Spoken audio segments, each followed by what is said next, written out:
আশ্বিনের শারদ প্রাতে বেজে উঠেছে আলোকমঞ্জিত।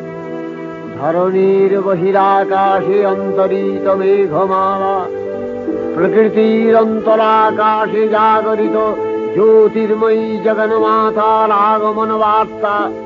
আনন্দময়ী মহামায়ার পদধ্বনি অসীম ছন্দে বেজে উঠে রূপলোক ও রসলোকে আনে নবভাব মাধুরীর সঞ্জীবন।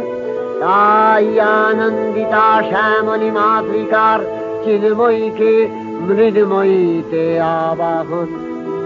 আজ চিৎশক্তি রূপিণী বিশ্বজননীর শারদশ্রী